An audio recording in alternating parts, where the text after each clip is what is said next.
Swayam Prabha. Digital India. Educated India.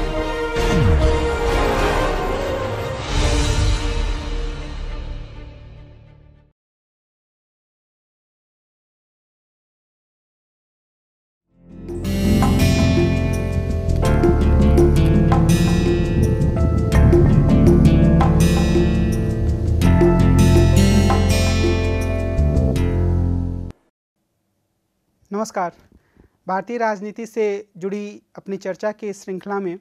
आज हम भूमंडलीकरण, नई आर्थिक नीतियों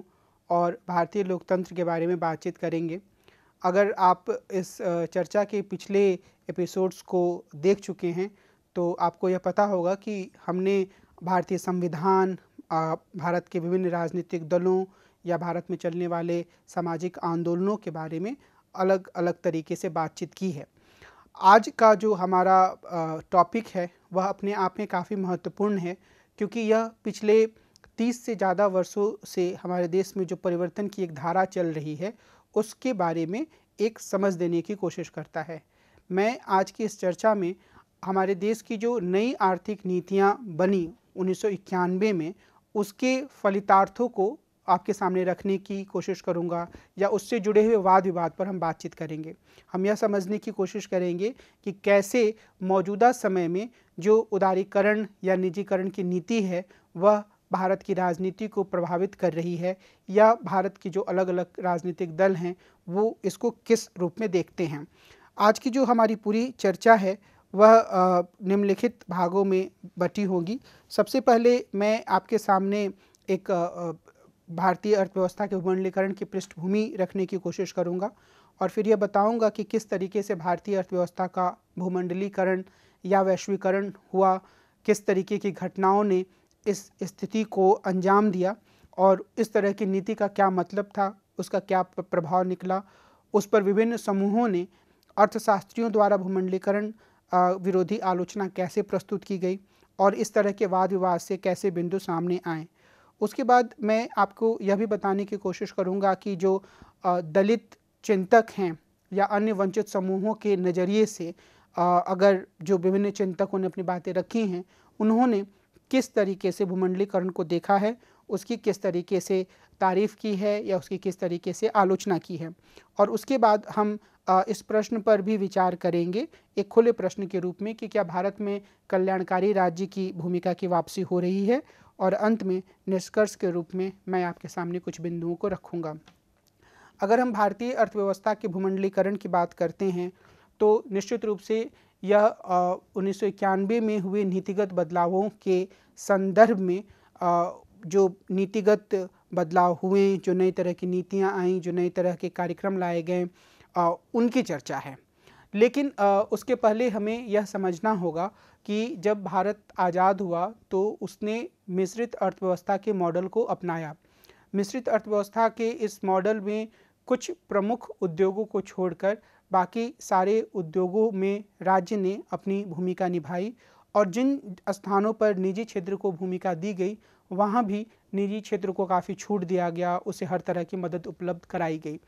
उसके बाद कुछ दशकों तक हमारी जो एक पूरी विकास की प्रक्रिया चली उसमें यह बात प्रमुखता से सामने आई कि जो राज्य है उसकी सबसे महत्वपूर्ण भूमिका है, जो राज्य की नीतियां हैं वह पुनर्वितरण की ओर ले जाने वाली हैं और वह लोक कल्याणकारी नीतियां हैं। राज्य का जो स्वरूप है वह लोक कल्याणकारी है। उसका जो लक्ष्य है वह यह है कि समाज के सभी वर्ग, विशेष रूप से जो वंचित या पिछड़े तबके हैं, उनकी भलाई हो सके, और इसके लिए ही एक नियंत्रित अर्थव्यवस्था की रणनीति अपनाई गई, क्योंकि यह माना गया कि अगर उदारवादी पूंजीवादी व्यवस्था की ओर देश बढ़ता है तो इससे एक ऐसी स्थिति आ सकती है कि जो समाज में संपत्तिशाली वर्ग हैं, जो बुर्जुआ वर्ग है, जिसका उत्पादन के साधनों पर कब्जा है, उसे ज़्यादा फायदा होगा, और जो गरीबों के हित की बात है, जो ग्रामीण क्षेत्रों के हित की बात है, जो पिछड़े समूहों के हित की बात है, वह पीछे छूट जाएगी। तो इस लिहाज से एक ऐसी व्यवस्था को अपनाया गया जिसमें कि राज्य की एक नियंत्रणकारी भूमिका रही। लेकिन धीरे धीरे इस चीज़ को महसूस किया जाने लगा कि यह जो पूरी व्यवस्था है वह आदर्श नहीं है विकास के लिहाज से, और उसने कई तरीके के संकट को भी जन्म दिया। अन्य कारकों के साथ जो कि तात्कालिक कारक के रूप में जिन्हें गिना जा सकता है, जो एक महत्वपूर्ण बात हुई वह यह कि इस पूरे मॉडल में, जिसको कि नेहरूवियन मॉडल कहा गया, उसमें जो उद्यम स्थापित हुए, उसमें जो आर्थिक गतिविधियां चली, उसमें कई तरह की रोक टोक लगी। तो जैसे सरकारी उद्यम थे, यहाँ पर मैं जरूर कहूँगा कि सारे नहीं, पर बहुत सारे सरकारी उद्यमों में जो उत्पादकता थी वो बड़ी कम थी, कई बार वो नकारात्मक थी। और ये उस प्रवृत्ति का हिस्सा है जहाँ पर अक्सर लोग मानते हैं कि उनकी एक सरकारी नौकरी हो गई तो अब उन्हें कोई बहुत दम लगाकर काम करने की ज़रूरत नहीं है, और इस तरह की परिघटना बहुत सारे उद्यमों में सामने आई।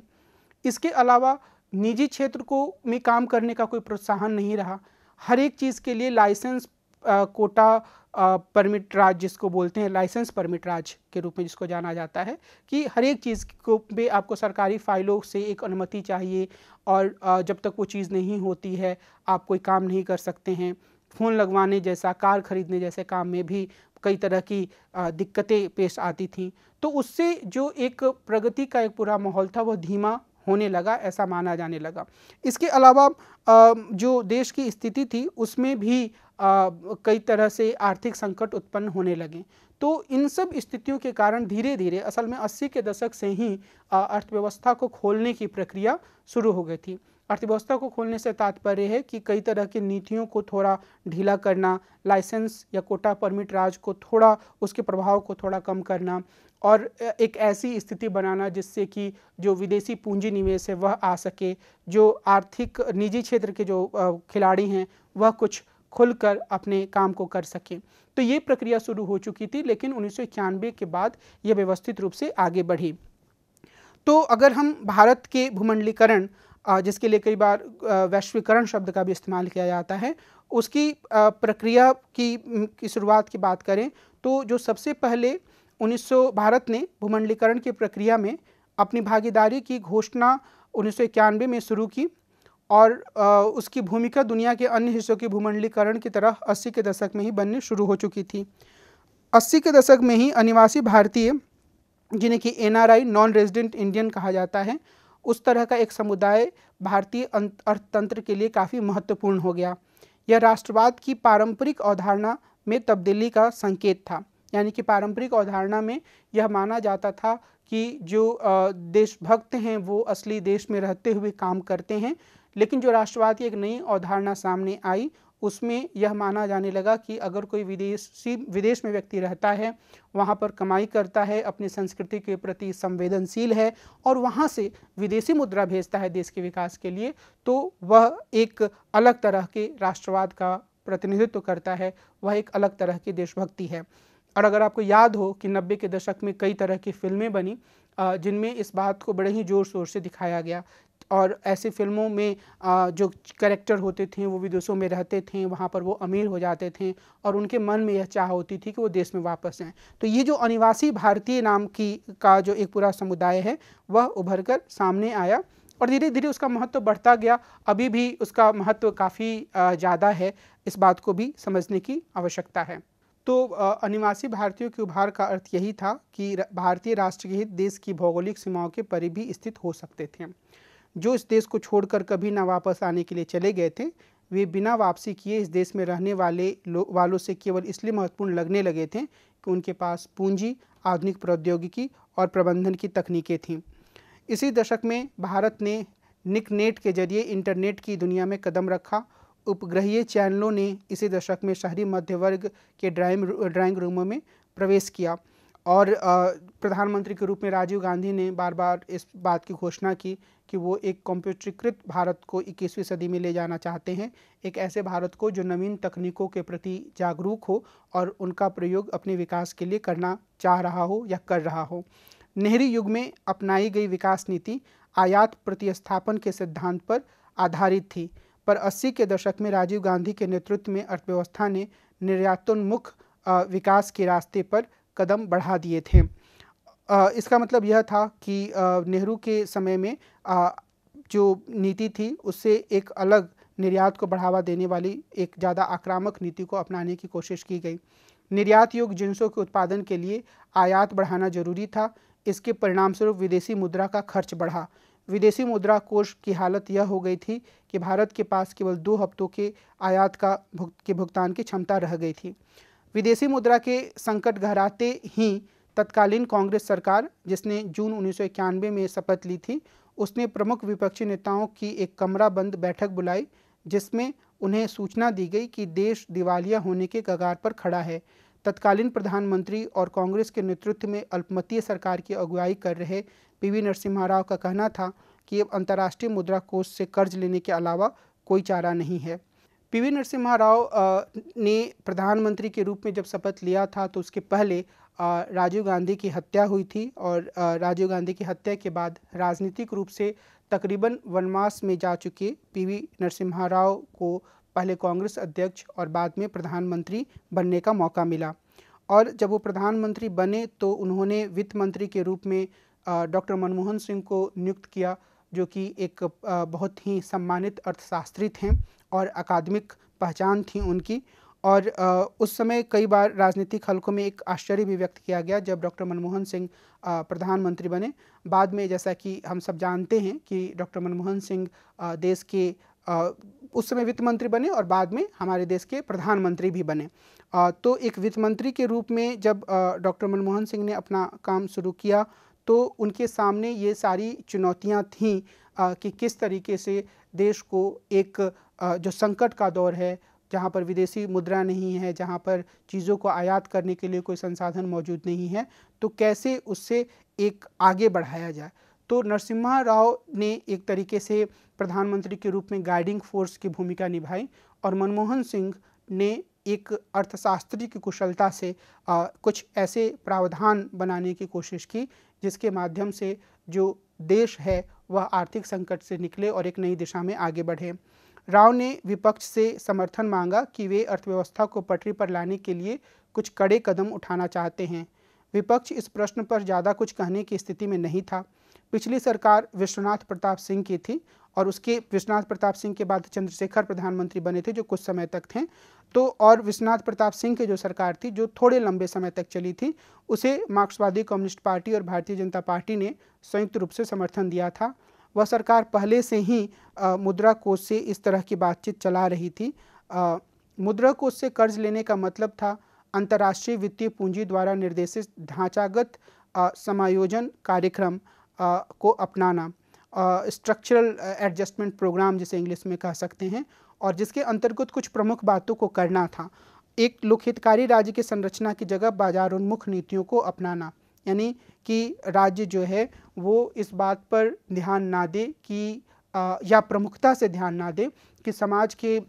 जो गरीब लोग हैं, जो पिछड़े लोग हैं, जो वंचित तबके हैं, उनकी भलाई के लिए कैसे काम होगा। इसके बजाय राज्य का ध्यान इस पर रहे कि कैसे बाजार और बाजार में काम करने वाले खिलाड़ियों यानी कि पूंजीपतियों के लिए स्थिति ज़्यादा अनुकूल बने और वो ऐसी नीतियों को अपनाएं कि जो लोग भारत के बाज़ार में आएँ उन्हें कम से कम लाल फीताशाही यानी कि अलग अलग तरीके से अलग अलग टेबल से फाइलों को गुजारना, दस्तखत लेना और चीज़ों को कई तरह की प्रक्रियाओं में उलझा देने की प्रवृत्ति, इन सब चीज़ों से बचें लोग और वो अपने काम को कर पाएँ। तो ये था बाजारोन्मुख नीतियों को अपनाना। दूसरा, आयात प्रतिस्थापन की जगह निर्यातोन्मुख विकास की रणनीति अख्तियार करना, यानी कि एक ऐसी रणनीति बने जिसमें कि एग्रेसिवली ऐसे वस्तुओं का उत्पादन किया जाए जिनका निर्यात हो। राव सरकार ने इस व्यापक और दूरगामी परिवर्तन की घोषणा करने से पहले उसकी ज़मीन बनाने के लिए कदम उठाएं। जून 19 में शपथ लेने वाली सरकार ने जुलाई के पहले 3 दिनों में रुपयों का 2 चरणों में 20% अवमूल्यन किया, निर्यात सब्सिडी खत्म करने का फैसला किया और फटाफट नई वाणिज्य नीति बना डाली जिस पर सरकार के अन्य सदस्यों ने आसानी से अपनी मुहर लगा दी। नई उद्योग नीति पर पहले कांग्रेस की मंत्रिपरिषद में चर्चा हुई और नीति प्रस्ताव की भाषा में दिखावे के लिए नेहरू का लिखा हुआ एक पैरा, इंदिरा गांधी के कुछ वाक्य और राजीव गांधी के कुछ कथन जोड़ दिए गए। ऐसा दिखाया गया कि मानो यह नीति नेहरू के समाजवाद का ही अगला कदम है। जुलाई 24, 1991 को इस उद्योग नीति की घोषणा हुई और इसी दिन दोपहर बाद पेश किए गए केंद्रीय बजट में डॉक्टर मनमोहन सिंह जो कि वित्त मंत्री थे, उन्होंने भारत के भूमंडलीकरण के रास्ते पर चलने का ऐलान कर दिया। और ये जो पूरी स्थिति थी उसमें नरसिम्हा राव ने इस बात पर जोर दिया कि जो गांधी कहते थे कि लोगों की भलाई के लिए काम करना या अंतिम लोग की भलाई के लिए काम करना किसी सरकार का एक मुख्य लक्ष्य होना चाहिए, तो उन्होंने कहा कि उनकी सरकार भी इसी भलाई के लिए काम करेगी। और डॉक्टर मनमोहन सिंह ने जो एक नीति अपनाने की घोषणा की, जो कि लिबरलाइजेशन और प्राइवेटाइजेशन की नीति थी। लिबरलाइजेशन से तात्पर्य यह था कि जो नियमों का जो एक बहुत ही नियंत्रण है उसको कम किया जाएगा और नियमों को इस तरीके से बनाया जाएगा ताकि अगर कोई बाहर से विदेशी कंपनी आना चाहती है, भारत में उत्पादन या व्यापार करना चाहती है, तो उसे कम से कम बाधाओं का सामना करना पड़ेगा। और निजीकरण से तात्पर्य यह था कि जो भी उद्यम जो घाटे में चल रहे थे, जिन्हें लाभ नहीं हो रहा था, उनका निजीकरण किया जाए। तो इसके पक्ष में यह तर्क दिया गया कि इससे सरकार के पास संसाधन आएंगे और बाजार के स्तर पर कुशलता आएगी। जो कुशलता, प्रतियोगिता और ज़्यादा उत्पादन, ये जो तर्क थे वह इस तरह की आर्थिक नीति के पक्ष में इस्तेमाल किए गए। इसका मतलब यह था कि अगर अलग अलग देशों की बेहतर कंपनियों से भारतीय कंपनियों का मुकाबला हो तो वो ज़्यादा बेहतर तरीके से उत्पादन करेंगी, जो भारतीय कंपनियां हैं वो भी, तो ये कोई गलत चीज़ नहीं है। दूसरा यह कहा गया कि अगर बाहर की कंपनियां भारत में आती हैं तो और वो अपने या तो उत्पादन शुरू करती हैं या फिर अपना सामान लेकर भी आती हैं, तो उन्हें उन सामानों को बेचने के लिए भारत के लोगों को ही रखना पड़ेगा, वो बाहर से लोगों को लेकर नहीं आएंगे। तो इस लिहाज से भारत के लोगों के लिए ज़्यादा से ज़्यादा रोजगार उत्पन्न होगा और इन सभी स्थितियों से अर्थव्यवस्था को एक गति मिलेगी और अर्थव्यवस्था एक बेहतर दिशा में आगे जाएगी, ज़्यादा उत्पादन बढ़ेगा। तो ये जो एक स्वप्न था या ये जो एक लक्ष्य था वह नेहरूवादी लक्ष्य से इस लिहाज से अलग था कि उसमें राज्य ने यह जिम्मेदारी धारण की थी कि समाज में जो भी तबके गरीब हैं, वंचित हैं, जिनके पास संसाधन नहीं हैं, उन्हें वह शिक्षा देने का या बुनियादी सुविधाएं उपलब्ध कराने का काम करेगी। और ये जो एक पूरा मॉडल था जो कि एक तरीके से जड़ता का भी शिकार हो गया था, उससे आगे बढ़ते हुए मनमोहन सिंह और नरसिंह राव ने एक ऐसी नीति की घोषणा की जिससे कि भारत पूरे विश्व बाजार से जुड़ गया और आगे यह प्रक्रिया और तेज़ी से आगे बढ़ी। यानी कि मैं कहना चाह रहा हूँ कि नरसिंह राव की सरकार के बाद जो सरकारें आईं उन्होंने भी इस प्रक्रिया को आगे बढ़ाया, चाहे वो अटल बिहारी वाजपेयी की सरकार हो या उसके बाद मनमोहन सिंह की सरकार हो या अटल बिहारी वाजपेयी से पहले इंदिरा कुमार गुजराल और देवेगौड़ा की सरकार हो या मनमोहन सिंह के बाद नरेंद्र मोदी की सरकार हो। इन सभी सरकारों ने इसी नीति को आगे बढ़ाया मोटे तौर पर। कुछ सरकारों ने इन नीतियों को और ज़्यादा तीव्र किया, जैसे कि अटल बिहारी वाजपेयी ने डिसइन्वेस्टमेंट का एक अलग से मंत्रालय ही बना दिया। यानी कि डिसइन्वेस्टमेंट का मतलब था कि जो सरकारी संपदाएं थीं उनको निजी क्षेत्रों को बेचना, और बाकी सरकारों ने भी मोटे तौर पर इन कदमों को अपनाया। आगे थोड़े और विस्तार से हम देखेंगे कि कैसे दूसरे समूहों ने इस पर अपनी प्रतिक्रियाएं दी। आरंभिक तौर पर इसे इस तरह की नीति को संदेह की नज़र से देखा गया और उस पर ये जो परिघटना आई वो इतनी ज़्यादा व्यापक थी कि जीवन का कोई भी क्षेत्र इससे अछूता ना रह सका। पुराने जमे हुए राष्ट्रवादी पूंजीपतियों ने से लेकर सूचना प्रौद्योगिकी के व्यवसाय से बने नए उद्योगपतियों तक, पब्लिक सेक्टर के नौकरशाहों से लेकर राजनीतिक दलों और जनपक्षीय आंदोलनकारियों तक, हाशियाग्रस्त समुदाय के पक्ष में सोचने वालों, मार्क्सवादियों, नक्सलवादियों, आधुनिकता के आलोचकों, नागरिक अधिकारवादियों, गांधीवादियों और पर्यावरणवादियों, यहाँ तक को इसके पक्ष विपक्ष में अपनी राय बनानी पड़ी। और यह भी एक महत्वपूर्ण बात है कि बाद के दौर में यानी कि 1991 के बाद के दौर में भारत की दशा और दिशा को मापने का, उसको विश्लेषित करने का एक प्रमुख आधार भूमंडलीकरण या निजीकरण या उदारीकरण की जो नीतियां थीं वो बन गई कि कैसे वो एक, जिसको कहते हैं कि एक ऐसे एक वाटरशेड के रूप में बन जाना जो कि जिसके आस पार आप चीज़ों में बदलाव देख सकते हैं, तो वो उस रूप में इसको माना जाने लगा। मार्क्सवादियों ने इसे पूंजीवाद का सर्वव्यापीकरण बताते हुए साम्राज्यवाद विरोधी संघर्ष के दायरे में व्यूह रचना का ऐलान किया। अब यहाँ मैं इस बात का उल्लेख करना चाहूँगा कि असल में यह जो वैश्वीकरण का की जो या भूमंडलीकरण की जो पूरी प्रक्रिया थी और उसके माध्यम से जो राज्य की नीतियों के प्रभावित होने की बात थी, उसके चलते जो एक स्थिति बनी उसका प्रभाव इतना गहरा था कि ज्योति बसु के बाद जब बुद्धदेव भट्टाचार्य पश्चिम बंगाल के चीफ मुख्यमंत्री बने, तो बुद्धदेव भट्टाचार्य जो कि CPIM के थे, एक मार्क्सवादी पार्टी के मुख्यमंत्री थे, उन्होंने यह कोशिश की कि उनके राज्य में निजी पूंजी के जो खिलाड़ी हैं वो आए और उस संदर्भ में नंदीग्राम और सिंगूर में किसानों का भूमि अधिग्रहण करके और टाटा की कंपनी के लिए वो ज़मीन दी गई और यह कोशिश की गई कि वहाँ पर निर्माण कार्य शुरू हो सके।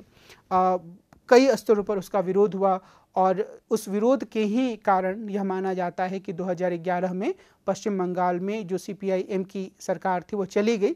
विरोध और विरोध के बाद जो राज्य सरकार ने उस विरोध का दमन किया उसके कारण। लेकिन जिस तरीके से बुद्धदेव भट्टाचार्य की सरकार ने आर्थिक स्तर पर जो निजी खिलाड़ी थे उनको मौका दिया और जिस तरीके से भूमि अधिग्रहण करने की कोशिश की, वह कम्युनिस्ट पार्टियों, क्योंकि उसमें CPI भी एक घटक के रूप में थी और अन्य कम्युनिस्ट पार्टी भी उस सरकार का हिस्सा थे, तो ये उनके नज़रिए में एक बदलाव को भी दर्शाता है। यानी कि उन्होंने भी ये स्वीकार किया कि किस तरीके से निजी पूंजी की पूरी तरीके से उपेक्षा नहीं की जा सकती है, बल्कि अगर उत्पादन बढ़ाना है, अगर एक बेहतर दिशा में चीज़ों को लेकर जाना है, तो अल्पकालिक रूप से या रणनीतिक रूप से लेकिन निजी पूंजी का सहयोग आवश्यक है। तो मार्क्सवादियों ने तो शुरू में एकदम साम्राज्यवाद विरोधी संघर्ष के दायरे में व्यूह रचना करने की घोषणा की और कई मार्क्सवादियों ने ऐसा किया भी, लेकिन जो कि पार्टी से नहीं जुड़े हुए थे या अलग अलग तरीके के मार्क्सवादी पार्टियों से जुड़े हुए थे, लेकिन जो बड़ी मार्क्सवादी पार्टी थी या बड़ी कम्युनिस्ट पार्टी थी CPI और CPI-ML, उन्होंने ऊपरी तौर पर शुरुआती दौर में इसकी आलोचना की, लेकिन बाद में इसके अनुरूप नीतियों को तैयार करने से भी वो पीछे नहीं हटे। गांधीवादियों ने देखा कि भूमंडलीकरण गांव की जगह शहर और नागरिक की जगह उपभोक्ता को स्थापित करने का आग्रह लेकर आया है, जिसे उन्होंने एक नकारात्मक परिघटना के रूप में देखा। जो राष्ट्रवादी थे, यानी कि राष्ट्र को केंद्र में रखकर सोचते थे, जिसमें कि दक्षिणपंथी खाते के लोग भी आ जाएंगे, उनके एक हिस्से को लगा कि यह पूरी परिघटना तो राष्ट्र की आधारभूत संरचना को ही सत्ता और प्राधिकार से वंचित कर देगा। इसकी व्याख्या कई बार यह कहकर की जाती थी और अब उस तरीके के तर्क थोड़े कम दिए जाते हैं, लेकिन फिर भी वह तर्क 90 के दशक में काफ़ी ज़ोर शोर से आते थे कि अगर कोई बड़ी कंपनी हमारे देश में आएगी तो वह हमारे देश की पूंजी को ले जाएगी और एक स्थिति ऐसी भी आ सकती है कि उसका हमारे देश की अर्थव्यवस्था में बड़ा हिस्सा हो जाए और वो हमारे देश की सरकार को अपने तौर तरीकों से चलने के लिए मजबूर करने लगे। तो ये जो एक तर्क था वो बार बार कई मंचों से कई स्तरों पर आता था और कई छोटे छोटे आंदोलन शुरू हुए, जिसमें भारत बचाओ आंदोलन या स्वदेशी जागरण मंच जो कि RSS से जुड़ा हुआ था, इन सब ने विदेशी कंपनियों का काफ़ी तीखा विरोध किया। कई बार वो विरोध प्रतीकात्मक होता था, जैसे कि उनके जो साइन बोर्ड होते थे उनको पेंट कर देना। कई बार वो सरकारों की नीतियों को प्रभावित करने की कोशिश के रूप में भी सामने आता था। हालांकि यह एक अलग वाद विवाद का विषय है कि इस तरीके के आंदोलनों को या इस तरीके के संगठनों को कितनी सफलता मिली, और इसमें स्वदेशी जागरण मंच जैसे संगठन को भी शामिल किया जा सकता है कि उनको कोई खास सफलता नहीं मिली, बावजूद इसके कि वो RSS से जुड़े हुए थे और बावजूद इसके कि भारतीय जनता पार्टी और फिर की दो सरकारें, यानी अटल बिहारी वाजपेयी की सरकार और नरेंद्र मोदी की सरकार पर RSS का अच्छा खासा प्रभाव माना जाता था। तो ये एक चिंता थी, लेकिन एक जो दूसरी चिंता हिस्सा था वह मानता था कि इनके साथ एक सहयोग किया जा सकता है, इनके साथ बार्गेनिंग की जा सकती है। तो ये एक उनकी चिंता सामने आई थी और मैंने आपको ये बताने की कोशिश की कि वो बहुत ऐसी स्थिति में नहीं थे, राष्ट्रवादी भी या गांधीवादी भी, कि वो भूमंडलीकरण की दिशा को पूरी तरीके से उल्टी दिशा में मोड़ सकें। सूचना क्रांति की प्रौद्योगिकी का सहारा लेकर वे जनता को नए तरीके से नियंत्रित करने का प्रयोजन में लग गए, यानी कि राष्ट्रवादियों का एक हिस्सा। राष्ट्रवादियों की इस किस्म का ख्याल था कि वे अपनी संप्रभुता का एक हिस्सा त्याग कर उसके बदले में भूमंडलीकरण से कुछ ज़्यादा हासिल कर सकते हैं। आधुनिकता के आलोचकों ने कुछ खुशी और कुछ संदेह के मिले जुले स्वरों के साथ भूमंडलीकरण का स्वागत किया। उन्हें एक तरफ तो भूमंडलीकरण का फायदा उठाकर राष्ट्रवाद के कारागार के खिलाफ बगावत की उम्मीद थी, दूसरी तरफ कुछ डर से यह भी लग रहा था कि कहीं भूमंडलीकरण अपनी पश्चिम केंद्रियता और चरम बाजारवाद के कारण विकल्पों की संभावनाओं को ही ना नष्ट कर दे। तो ये एक ऐसे समूह थे जिसमें विद्वानों के कुछ विद्वानों को सम्मिलित किया जा सकता है और कुछ पुरातनपंथी संगठनों को, जो कि आधुनिकता की प्रवृत्ति को पूरी तरीके से खारिज करते थे। भूमंडलीकरण को सकारात्मक निगाह से देखने वालों की मान्यता थी कि सूचना क्रांति के आयाम, सूचना समाज की रचना और साइबर स्पेस की निराकार दुनिया भारतीय समाज को एक नई नागरिकता का सौगात देगी। भूमंडलीकरण के आलोचक बड़ी बहुराष्ट्रीय कंपनियों की अनियंत्रित सत्ता, व्यापार समझौतों और कमजोर नियंत्रण वाले वित्तीय बाजारों के जरिए उस सत्ता के कार्यान्वयन का विरोध करते हैं। यानी कि यह मानते हैं कि जो बहुराष्ट्रीय कंपनियां हैं वह एक तरीके से ऐसे व्यापार समझौते को आगे बढ़ाती हैं जिससे कि जो कमज़ोर देश या विकासशील देश होते हैं उनके वित्तीय बाजारों पर इनका नियंत्रण बढ़ता है। इन आलोचकों का बहुराष्ट्रीय निगमों पर आरोप है कि वे अपना मुनाफा बढ़ाने के लिए श्रम सुरक्षा की स्थितियों और मानकों, श्रमिकों के काम पर लगान और मुआवजा देने के मानकों, पर्यावरण संरक्षण के सिद्धांतों, राष्ट्रीय विधायी प्राधिकार, स्वतंत्रता और संप्रभुता की शर्तों का उल्लंघन कर रहे हैं। और असल में हम इसको बहुत तरह के उदाहरणों से देख भी सकते हैं, चाहे मौजूदा समय में वो आदिवासियों का संघर्ष हो, या फिर जैसे कि मैंने आपको जब मैं ट्रेड यूनियन की बात कर रहा था तो बताया था कि कैसे कानूनों में ऐसे बदलाव हो रहे हैं जिससे कि जो कंपनियां हैं, निजी क्षेत्र की कंपनियां जिसमें बहुराष्ट्रीय कंपनियां भी सम्मिलित हैं, उनको लाभ होता है। वो मजदूरों को बिना कोई कारण बताए हटा सकते हैं या वो मजदूरों के अधिकारों को बड़ी आसानी से कुचल सकते हैं। तो इस तरीके के बदलाव हो रहे हैं और जो भूमंडलीकरण के आलोचकों का एक पूरा एक खेमा है वह इसी तरीके से भूमंडलीकरण की आलोचना करते रहा है। भूमंडलीकरण विरोधी आंदोलन global justice movement, ultra globalization movement, anti corporate globalization movement जैसे नामों से जाना जाता है। उनकी आलोचना का मुख्य निशाना विश्व बैंक, अंतर्राष्ट्रीय मुद्रा कोष,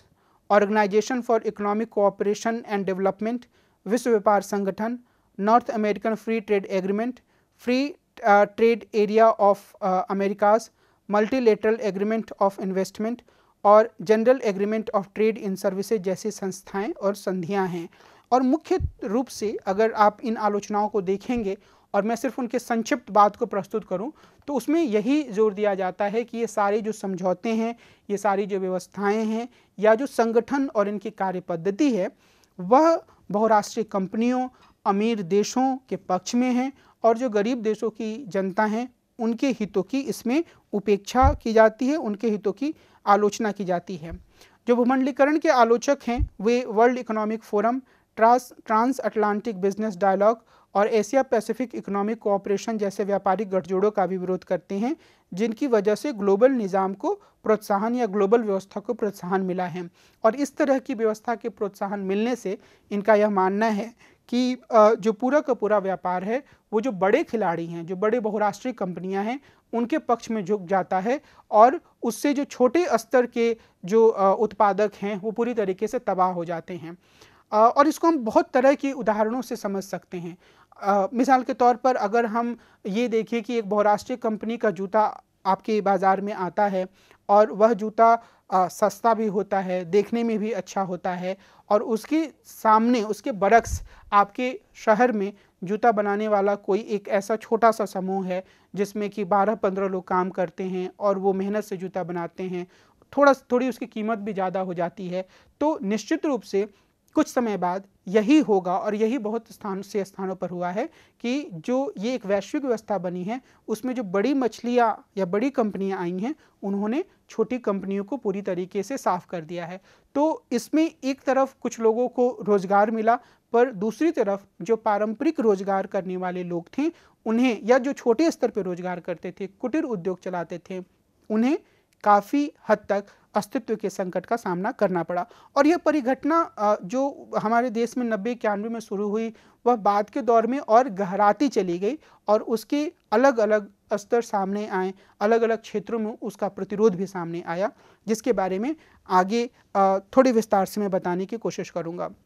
भूमंडलीकरण पर अपनी चर्चा को आगे बढ़ाते हुए मुझे लगता है कि हम अगर कुछ अर्थशास्त्रियों की आलोचनाओं पर भी ध्यान दें तो हमें एक नए तरह की अंतर्दृष्टि मिलेगी। न्योलिबरल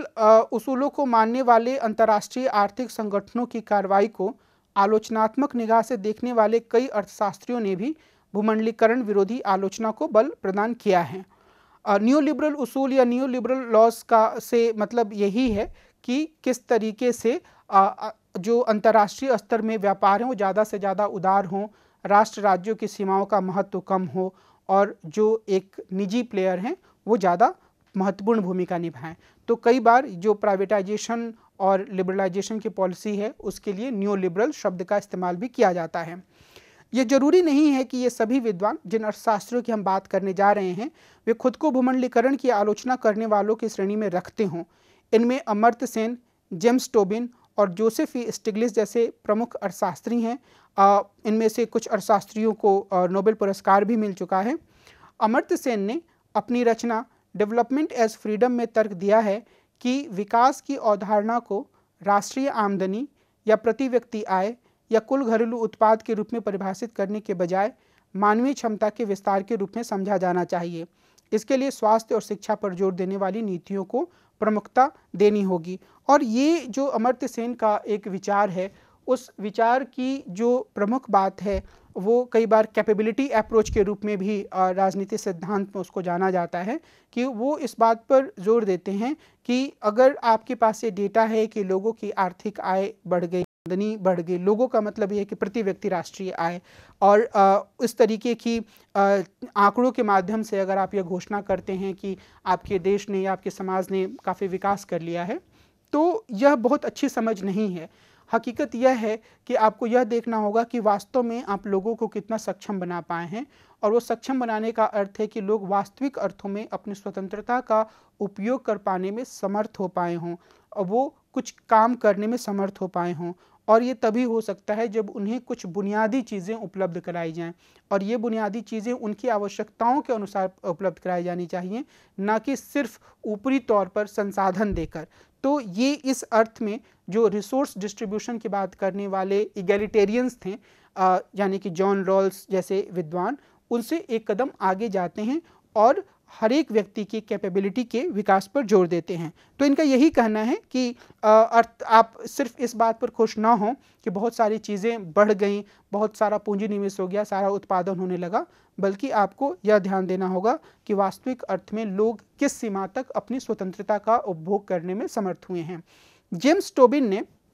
प्रत्येक वित्तीय लेन देन पर एक खास तरह का टैक्स लगाने का सुझाव पेश किया है, जिसके कारण वित्तीय पूंजी के बेरोक टोक प्रवाहों को कुछ न कुछ नियंत्रित किया जा सकता है। टोबिन टैक्स नामक यह प्रस्ताव भूमंडलीकरण के आलोचकों के एजेंडे में शामिल हो चुका है, और यह जो टैक्स है उसका उपयोग अलग तरीके से जो वंचित और हास्याकृत समूह हैं उनके लिए किया जा सकता है।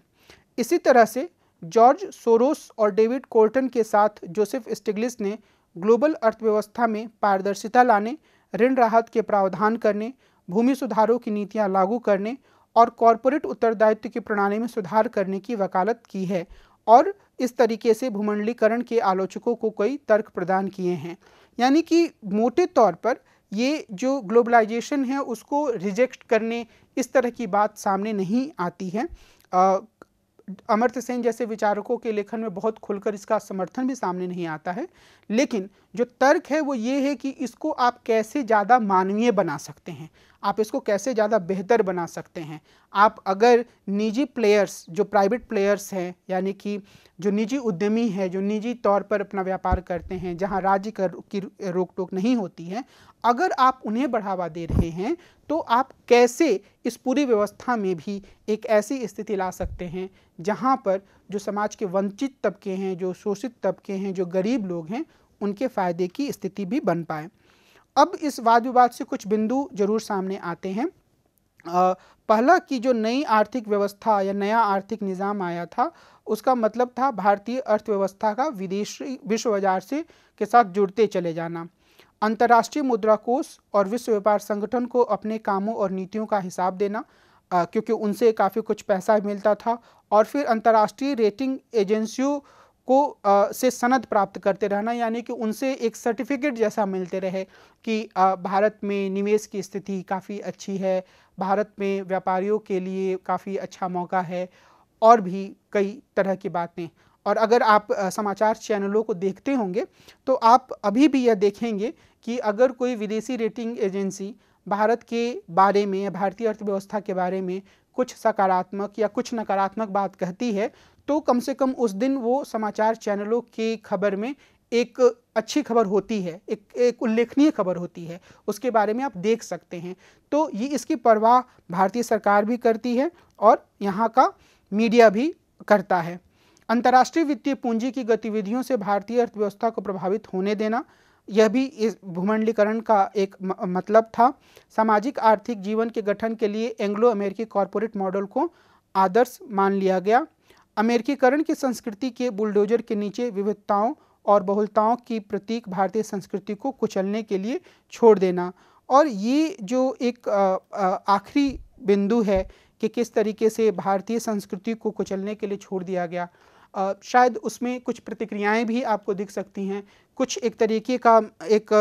सम्मिलन भी दिख सकता है कि कैसे एक मेल हो गया कि कुछ बिंदुओं को आपने भूमंडलीकरण से लिया और कुछ जो है आपकी अपनी संस्कृति से जुड़े हुए हैं और एक मिश्रित रूप खड़ा हो गया। मैं कहना ये चाह रहा हूँ कि आपको ऐसे लोग मिल सकते हैं जो भारतीय संस्कृति के आधार पर या भारतीय संस्कृति के प्रसार के लिए काम कर रहे हैं, लेकिन वो उन तकनीकों का उपयोग कर रहे हैं जो भूमंडलीकरण से आई हैं, और वो भारतीय संस्कृति से जुड़ी चीज़ों को विदेश भी ले जा रहे हैं। यानी कि प्रक्रिया एक तरफा नहीं रही, लेकिन मोटे तौर पर भारतीय संस्कृति के बहुत सारे आयाम इससे प्रभावित हुए, इस बात से भी इनकार नहीं किया जा सकता है। और जो एक बड़ा खतरा था, जैसे कि जब ये कहा गया कि कोई बड़ी कंपनी आएगी तो छोटी कंपनियों को लील जाएगी, उनको अप्रभावी बना देगी, वैसे ही यह खतरा भी माना गया और उसके प्रभाव को समझने के लिए कई अध्ययन भी हुए कि अगर बाजार को खुला छोड़ दिया जाता है और एक ऐसी कंपनी आती है जो एक खास तरह के उत्पादों के साथ ही साथ एक खास तरह की संस्कृति को भी बढ़ावा देती है, तो यह स्थिति आ सकती है कि जो बाकी छोटी छोटी संस्कृतियां हैं वो अपने मूल्यों को खो दें और वो खुद को पहनावे में, विचारों में, हाव भाव में उन्हीं संस्कृतियों में ढाल लें जो प्रभावी संस्कृति के द्वारा लाई जा रही है। और उस संदर्भ में हम कह सकते हैं कि क्या भारत की लोक कलाओं को वैसा महत्व मिला, क्या शास्त्रीय संगीत उस तरीके से बचा रह पाया, क्या पुराने पहनावे उस तरीके से बचे रह पाएँ। तो ये सारे ऐसे विषय हैं जिसको लेकर काफ़ी शंकाएं जताई गई थीं और कई सारी शंकाएं सही साबित हुई। और कई बार यह भी देखने में आता है कि खुद जो स्थानीय स्तर की संस्कृति थी उसने भी इन साधनों का उपयोग करके अपने उपस्थिति को विश्व के मंच पर दर्ज कराया है, या कम से कम एक बड़े फलक तक वो खुद को लेकर गए हैं जो वैश्वीकरण से जुड़े हुए तकनीक हैं उसके। तो मैं कहना यह चाह रहा हूँ कि यह मौका छोटी संस्कृतियों को भी मिला, लेकिन उसका फ़ायदा जो है वो ज़्यादा जो बड़ी व्यापक संस्कृति थी उसने उठाया और उसने अपने आप को दुनिया के कई भागों में स्थापित किया। और इस चीज़ को हम लोगों के भाषा के संबंधी व्यवहार में या लोगों के पहनावे में या लोगों के दूसरी तरह की वरीयताओं में ज़रूर देख सकते हैं, और इस तरीके के कई अध्ययन भी उपलब्ध हैं। भूमंडलीकरण विरोधी संघर्ष और विश्व सामाजिक मंच। भूमंडलीकरण विरोधी संघर्षों को एक अस्थायी फोरम देने का श्रेय विश्व सामाजिक मंच को जाता है, WSF, world social forum English में। और दावोस में होने वाले भूमंडलीकरण समर्थक वर्ल्ड इकोनॉमिक फोरम के मुकाबले एक प्रति फोरम खड़ा करने के मकसद से संकल्पित किए गए WSF के लिए 2001 में ओडिड ग्रेज्यू, फ्रांसिस चिको विटकेर और बर्नार्ड कैसन ने पहलकदमी ली। ब्राज़ीलियन वर्कर्स पार्टी और पोर्टो अल्गेरो की शहर काउंसिल ने इसका समर्थन किया। पोर्टो अल्गेरो में ही पहले विश्व सामाजिक मंच का सफल आयोजन हुआ। इसका नारा था अनदर वर्ल्ड इज़ पॉसिबल।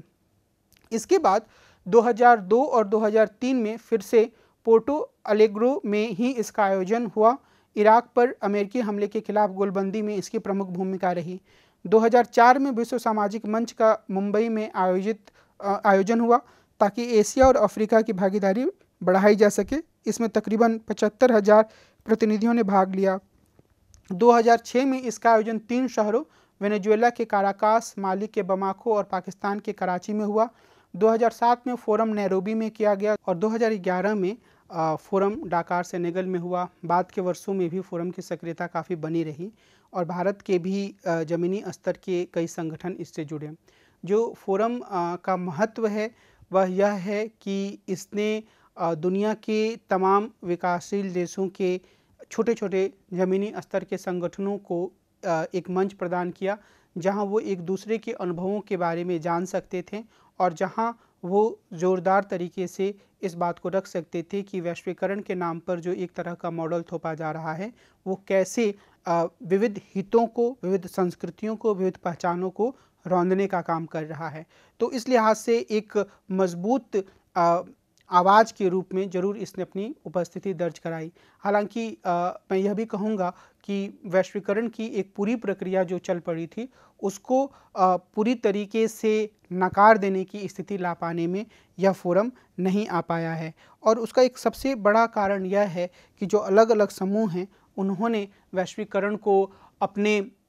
हितों के अनुसार देखा है या वैश्वीकरण की प्रक्रिया के अनुसार अपने आप को ढाला है। मैंने पीछे आपको communist party of India Marxist का उदाहरण दिया कि कैसे पश्चिम बंगाल में उसने अपनी नीति को इस तरीके से परिवर्तन किया था ताकि जो निजी प्लेयर हैं या प्राइवेट प्लेयर्स हैं या जो एक निजी क्षेत्र के उद्यमी हैं वो अपनी भूमिका निभा पाए। तो ऐसा अन्य कई समूहों के साथ हुआ। अभी मैं आपको एक महत्वपूर्ण बिंदु की ओर ले जाना चाहूँगा और वह यह है कि दलित और अन्य वंचित समूहों का किस तरीके का प्रभाव रहा जो निजीकरण, उदारीकरण की नीति अपनाई गई उसका। अब यहाँ पर हमें इस बात को याद रखने की ज़रूरत है कि जो विद्वान हैं जो दलित मुद्दों पर लिखते हैं उन्होंने अलग अलग तरीके से इन चीज़ों को देखा। जैसे गोपाल गुरु या आनंद तेलतुंबडे, उन्होंने भूमंडलीकरण की काफ़ी तीखी आलोचना की और उनका जो मुख्य तर्क था या मुख्य तर्क है वह इस बात पर आधारित है कि वैश्वीकरण के कारण भले ही कुछ लोगों को लाभ हुआ हो और कुछ दलितों को भी लाभ हुआ हो, लेकिन गोपाल गुरु यह कहते हैं कि इससे एक बहुत ही कम स्तर की एक चमत्कारिक स्थिति आई है। लो इंटेंसिटी स्पेक्टिकल, ये शब्दावली वो इस्तेमाल करते हैं, जो कि दलित अरबपतियों को उभार के कारण आई है कि एक चमक दमक वाली चीज़ दिखती है लेकिन वो उतनी स्थायी और उतनी प्रभावी नहीं है। और ऐसा मानने का कारण यह है कि जो व्यापक स्तर पर उदारीकरण या निजीकरण की जो नीति रही है उसका दलितों के लिए नकारात्मक प्रभाव ही रहा है, क्योंकि इससे पूंजी का कुछ हाथों में संकेंद्रण हुआ है, क्योंकि इससे रोजगार की संभावनाएं कम हुई हैं, खासतौर पर सरकारी नौकरियों की। और सरकारी नौकरियों के कम होने का मतलब यह भी है कि जो आरक्षण से लाभ दलितों को मिलता है वह निजी क्षेत्र में नहीं मिल सकता है और निजी क्षेत्र में आरक्षण का लाभ न मिलने के कारण एक जो स्थिति होती है वह एक ऐसी स्थिति होती है जहां पर नौकरियों के लिए उन्हें अलग तरीके का संघर्ष करना पड़ता है। तो ये जो एक कुपोषण या भुखमरी की जो समस्या है या जो निजी क्षेत्र में नौकरियों के मौके कम होने की बात है उसको रेखांकित करते हुए गोपाल गुरु वैश्वीकरण की प्रक्रिया को दलितों के लिए बहुत ही नकारात्मक मानते हैं। आनंद तेलतुंबडे ने अंबेडकर के लेखन का सहारा लेते हुए दिखाया है कि किस तरीके से अंबेडकर जो हैं वो दलितों के पक्ष में भूमि वितरण करने तक के विचार को आगे बढ़ाते थे और वो कभी भी एक ऐसे राज्य की तरफदारी करने के लिए तैयार नहीं थे जहां पर राज्य की भूमिका सक्रिय ना होकर एक तटस्थ भूमिका हो जाए और जो निजी पूंजीपति हैं वो अपने पूंजीवादी हितों को लेकर काम करते रहें। और इस संदर्भ में उन्होंने 1946 में अंबेडकर की लिखी गई रचना का उल्लेख भी किया है। लेकिन दूसरी ओर कई ऐसे विद्वान हैं जैसे चंद्रभान प्रसाद और मिलिंद कांबले, तो खैर उन्होंने अपने आप को एक उद्योगपति के रूप में स्थापित किया है, पर वो भी एक जो डिक्की बनी फिक्की के तर्ज पर दलित उद्योगपतियों के एक फोरम के रूप में उसके वो अध्यक्ष रहे हैं। और चंद्रभान प्रसाद एक बौद्धिक के रूप में लगातार एक ऐसे चिंतक के रूप तौर पर सामने आए हैं जिन्होंने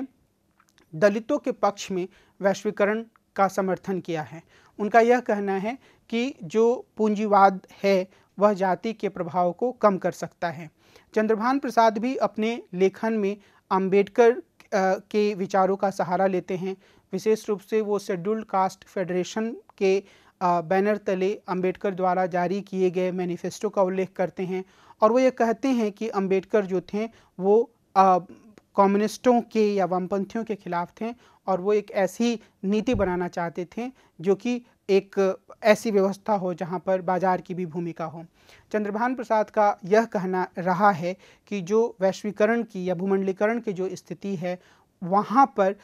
जो व्यक्ति है वो अपनी योग्यता के आधार पर आगे बढ़ सकता है और वो जो ग्रामीण समाज की जो एक पुरातन जाति वाली प्रथा है या जाति वाली व्यवस्था है उससे लोगों को मुक्त करता है और इस आधार पर वह एक स्वतंत्रकर्ता के रूप में दलितों को भी यह मौका देता है कि वो अपनी योग्यता और अपनी मेहनत के आधार पर खुद को स्थापित करें। और उनका यह कहना है कि इसी आधार पर बहुत सारे दलित उद्योगपति उभर कर सामने आए हैं और जिन्होंने बिल्कुल ही निम्न स्तर से, नीचे के ज़मीनी स्तर से अपनी शुरुआत की और वो एक अरबपति उद्योगपति के तौर पर खुद को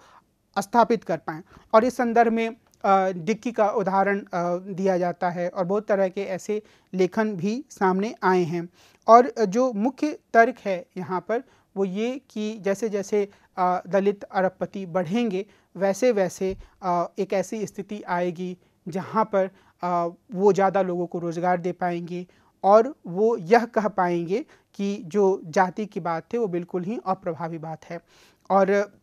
मिलिंद कामले ने अपने अनुभवों में यह बताया है कि कैसे जब वो उद्योग की स्थापना कर रहे थे तो उन्होंने एक निश्चित राशि बैंक से, सरकारी बैंक से लेने की कोशिश की और उसमें उस पूरी प्रक्रिया में उन्हें 3 साल का चक्कर लगाया गया और उसके बाद भी जितनी राशि वो चाहते थे उससे कम राशि उन्हें लोन के रूप में मिली, जो कि निजी क्षेत्र में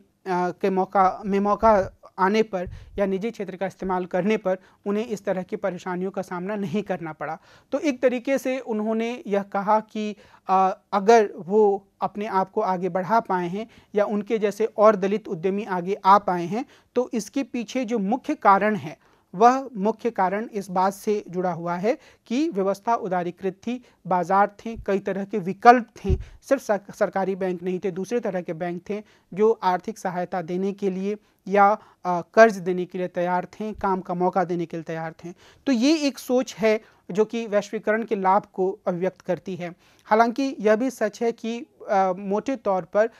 जो दलित युवा हैं उन्हें भी उन सारी समस्याओं से जूझना पड़ रहा है जो दूसरे युवा जूझ रहे हैं, लेकिन कई बार जाति के आधार पर निजी क्षेत्र में भी भेदभाव होते हैं। एक प्रस्ताव जो बार बार कई दलित विचारकों के द्वारा दिया गया, वैश्वीकरण या ग्लोबलाइजेशन की व्यापक आलोचनाओं करने के बाद भी कि निजी क्षेत्र में कम से कम आरक्षण दिया जाए, निजी क्षेत्र की नौकरियों में निजी क्षेत्र की कंपनियों को यह कहा जाए कि वो दलितों को आरक्षण दें या आदिवासियों को आरक्षण दें या अन्य पिछड़ी जातियों को भी दें, लेकिन कभी भी यह मांग पूरी तरीके से ठोस रूप से ऐसे सामने नहीं आ पाई कि निजी क्षेत्रों को इस मांग को स्वीकार करने के लिए तैयार होना पड़े।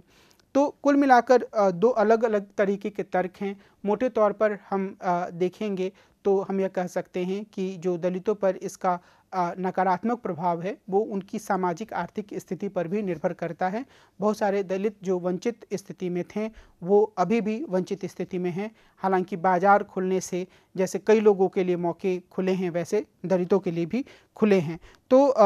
कुछ हद तक सकारात्मक पहलुओं को सामने लाने के बावजूद यह कहना सही नहीं, यह कहना गलत नहीं होगा कि वैश्वीकरण का दलितों पर सकारात्मक रूप से कोई चमत्कारिक प्रभाव नहीं हुआ है, बल्कि उनकी समस्याएं और ज़्यादा बढ़ी हैं और उनके लिए जो मौके हैं सरकारी नौकरियों के कम होने के कारण और निजी क्षेत्र में आरक्षण न होने के कारण वो कम ही हुए हैं। अब हम इस बात पर विचार करेंगे कि भारत में जो कल्याणकारी राज्य की पूरी अवधारणा है क्या उसकी वापसी हुई है। अब इस संदर्भ में एक बात तो यह है कि कभी भी पूरी तरीके से कल्याणकारी कामों को राज्य ने नहीं रोका था, लेकिन उसमें जो राज्य की भूमिका थी वो लगातार कम होती जा रही थी और जब 2004 का चुनाव हुआ तो अटल बिहारी वाजपेयी की सरकार ने और भारतीय जनता पार्टी ने इंडिया शाइनिंग का नारा दिया, भारत उदय या भारत चमक रहा है, इस तरह का नारा दिया।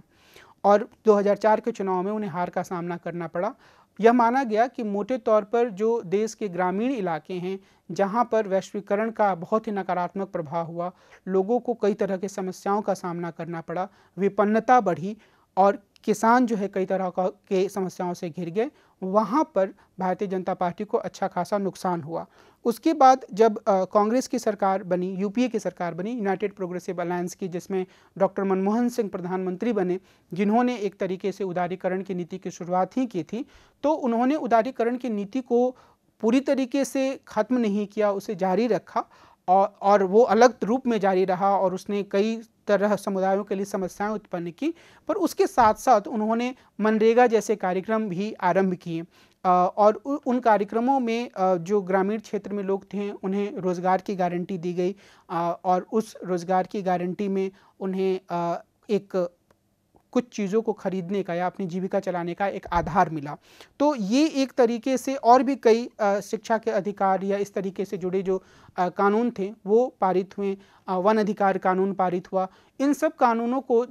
देखते हुए कई बार यह कहा जाता है कि क्या भारत में राज्य के कल्याणकारी भूमिका की वापसी हुई है। और इस संदर्भ में हम यह भी देख सकते हैं कि नरेंद्र मोदी की सरकार ने भी कई ऐसी नीतियों को अपनाया है और या कई ऐसे कार्यक्रम चलाए हैं जिसमें वो सीधे तौर पर जो ग्रामीण क्षेत्र में रहने वाले लोग हैं या रहने वाली महिलाएं हैं उन्हें कुछ संसाधन मुहैया उपलब्ध कराते हैं। मिसाल के तौर पर उज्ज्वला योजना का कई बार जिक्र किया जाता है, या जब भी लोगों को किसी आपदा का सामना करना पड़ा तो राज्य के द्वारा सीधे तौर पर अनाज उपलब्ध कराने की जो बात है, तो ये एक कल्याणकारी योजना या कल्याणकारी राज्य की वापसी की ओर संकेत जैसा दिखता है। और इसे यह भी लगता है कि भारत में लोकतांत्रिक शासन की वजह से एक अबाध पूंजीवाद नहीं चल सकता है। लेकिन इसके साथ साथ हम दूसरे पहलुओं को भी देखें। वो दूसरे पहलू किस बात से संबंधित हैं? वो दूसरे पहलू इस बात से संबंधित हैं कि राज्य बहुत तरह के मामलों में अपने आप को और पीछे ले जा रहा है। जो विनिवेश की प्रक्रिया है वो बहुत ज़्यादा तेज़ी से बढ़ी है और यह माना जाता है मनमोहन सिंह सरकार के समय में भी कि सरकार को एक मुख्य चुनौती यही लगी थी कि कैसे आदिवासी क्षेत्रों को दोहन के लिए खोला जाए निजी प्लेयर्स के लिए, यानी कि निजी उद्यमियों के लिए। और उसमें कई तरह के संघर्ष उन इलाकों में बढ़े और उस बिंदु पर भारतीय जनता पार्टी और कांग्रेस दोनों की राजनीति एक स्तर पर लगती है। मिसाल के तौर पर सलवा जुडूम में एक तर्क यह मजबूती से सामने आया कि जो गांव थे जहां पर खनिज संपदा थे उन्हें खाली कराना था। तो ये पूरी जो सलवा जुडूम की प्रक्रिया थी वो भाजपा के शासन में शुरू हुई और उसका नेतृत्व जो है विपक्ष के नेता महेंद्र कर्मा ने किया। और एक तरीके से जो बिंदु मैं आरंभ में बोलना चाह रहा था कि जो वाम दल हैं वो अलग अलग मौक़ों पर कई नीतियों को मुखालफत करते हैं, पर वो मुख्य रूप से वैश्वीकरण या उदारीकरण की नीति को पूरी तरीके से बदलने के तर्क पर अब बहुत ज़्यादा जोर नहीं देते हैं। तो मैं यह बिंदु रेखांकित करना चाह रहा हूं कि एक तरफ कुछ कल्याणकारी काम चल रहे हैं पर उतनी ही तेजी से निजीकरण की प्रक्रिया भी आगे बढ़ रही है, उतनी ही तेजी से पूंजी का संकेंद्रण भी आगे बढ़ा है, उतनी ही तेजी से जो गरीब हैं उनकी संख्या भी बढ़ी है लगातार। हालांकि कई बार यह विवाद रहता है आंकड़ों के में कि गरीबों की संख्या कम हो रही है या नहीं हो रही है। कई बार पहले योजना आयोग पर यह आरोप लगा है कि उसने इस तरीके से गरीबी रेखा के परिभाषा में परिवर्तन किया कि गरीबों की संख्या कम दिखे। हालांकि यह एक अलग विषय है और उस पर अर्थशास्त्री काफ़ी हद तक वाद विवाद कर सकते हैं। लेकिन मैं जिस बिंदु की ओर आपका ध्यान दिलाना चाह रहा हूं वह यह है कि किस तरीके से जो एक तरफ हम कुछ कल्याणकारी कामों की उपस्थिति भी देखते हैं और वो भारत के लोकतांत्रिक पद्धति के कारण मुमकिन हो पाया, लेकिन उसका अर्थ यह नहीं है कि किसी भी सरकार में, चाहे वो मनमोहन सिंह की सरकार हो चाहे वो नरेंद्र मोदी की सरकार हो, वहाँ पर जो उदारीकरण या निजीकरण की प्रक्रिया है वो बिल्कुल ही उल्टी दिशा में चली गई हो और निजीकरण की जगह राज्य फिर से एक नियंत्रणकारी भूमिका में आने लगा हो। जहाँ तक आर्थिक गतिविधियों का संदर्भ है वहाँ पर, बल्कि राज्य ने लगातार यह कोशिश की है कि जो निजी क्षेत्र है उसकी भूमिका बढ़े, विनिवेश को बढ़ावा दिया जा रहा है और कई स्थानों पर एयरपोर्ट जैसी जगहों को भी निजी क्षेत्र के हवाले किया जा रहा है। तो दोनों पद्धति या दोनों प्रक्रियाओं को हम एक साथ देख सकते हैं और वो चीज़ एक साथ आगे लेकर चलने की राज्य के द्वारा कोशिश की जा रही है। मैं निष्कर्ष के तौर पर अन्य बातों के अलावा इस बात पर भी जोर देना चाहूँगा कि जो जनसंख्या के अन्य समूह हैं वे भी, यानी कि चाहे वो आदिवासी हों, चाहे वो महिलाएं हों, चाहे वो अल्पसंख्यक हों, वो भी जो व्यापक प्रभाव या दुष्प्रभाव वैश्वीकरण का है उसका सामना कर रहे हैं। आदिवासियों के लिए स्थिति ज़्यादा विकट हो जाती है क्योंकि जो संसाधन हैं वहाँ वो रहते हैं और जब संसाधनों का दोहन करना है तो उन पर विस्थापन का दबाव बढ़ता है, उन पर अपनी ज़मीन देने का दबाव बढ़ता है। तो ये एक ऐसी स्थिति है जिसमें कि कुछ समूहों को ज़्यादा दबाव का सामना करना पड़ रहा है, बाकी समूह पूरे देश की जनसंख्या के तरह ही अलग अलग तरीके के दबाव का सामना कर रहे हैं वैश्वीकरण के कारण, और कुछ के लिए अवसर बढ़े हैं और कुछ समूहों के लिए अवसर ज़रूरत से ज़्यादा बड़े हैं। मिसाल के तौर पर जो उच्च वर्ग या पूंजीपति वर्ग है या जो उच्च मध्य वर्ग है उसके लिए ज़्यादा अवसर बढ़े हैं, ऐसा कई अध्ययनों से यह बात सामने आई है। तो निष्कर्ष के रूप में मैं बस यह कहना चाहूँगा कि भूमंडलीकरण की प्रक्रिया अपने तमाम आलोचकों, प्रतिरोध में खड़ी शक्तियों और लोकतंत्र के तबाह बर्बाद हो जाने की भविष्यवाणियों को धत्ता बताते हुए तकरीबन अबाध गति से चल रही है। भारतीय समाज अपने जीवन में शायद ही कभी इतनी तेज गति से बदला हो जितना इस दौर में उसने परिवर्तन देखा है। मध्य वर्ग का खान पान, रहन सहन, स्त्री पुरुष संबंध, परिवार की संस्था, अन्य नाते रिश्तेदार, राजनीतिक कार्रवाइयों के स्वरूप, विचारधाराओं का प्रभाव, मीडिया और मनोरंजन के दायरे, शहरीकरण की रफ्तार और कुल मिलाकर भारतीय आधुनिकता का स्तर पहले जैसा नहीं रह गया है। इस यथार्थ की उपेक्षा नहीं की जा सकती कि उसका लाभ अधिकांशतः अमीरों और साधन संपन्नों को ही नसीब हुआ है। इसने समाज के गरीब और निचले तबकों को अधिक विपन्न करके विषमता को ही बढ़ाया है। मैं यह उम्मीद करता हूँ कि इस पूरी प्रस्तुति का जो बुनियादी लक्ष्य था कि भारत में जो भूमंडलीकरण की प्रक्रिया किन परिस्थितियों में शुरू हुई, वो किस तरीके के उतार चढ़ाव से गुजरी और उसका कुछ समाज के प्रमुख तबकों पर क्या प्रभाव पड़ा, उसकी एक समझ आप लोगों के सामने रखना, जो यह एक प्रमुख लक्ष्य था इस प्रस्तुति का, उसमें मुझे कुछ हद तक कामयाबी मिली होगी और आप यह समझ पाए होंगे कि भारत में भूमंडलीकरण और नई आर्थिक नीतियाँ किन परिस्थितियों में शुरू हुई और उन्होंने समाज के विभिन्न वर्गों पर किस तरह का प्रभाव डाला और किस तरह की आलोचनाएं वैश्वीकरण, निजीकरण और उदारीकरण की इन नीतियों को झेलनी पड़ी हैं। और मुझे यह भी उम्मीद है कि आप इनसे संबंधित अन्य पुस्तकों और आलेखों को आगे पढ़ेंगे और इनके बारे में अपनी समझ को और ज़्यादा गहरा और स्पष्ट बनाने की कोशिश करेंगे। मैं आज की इस प्रस्तुति को यहीं रोकता हूं और अगले अंक में हम मिलेंगे और भारतीय राजनीति के एक अन्य पहलू पर चर्चा करेंगे। नमस्कार।